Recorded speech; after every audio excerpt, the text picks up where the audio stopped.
So one of the things that you can do in Affinity is go ahead and then insert out blank tables so that you can go ahead and work around with it.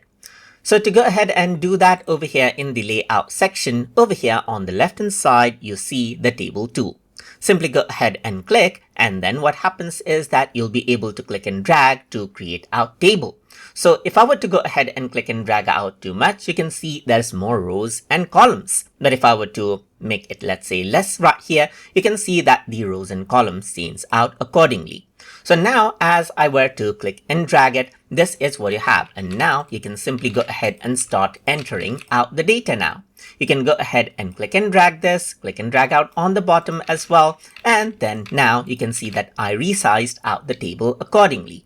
And then you can even go ahead and, let's say for example, go around over here just like this, and then click and drag the edges right here to change around the size of the individual rows and columns as well.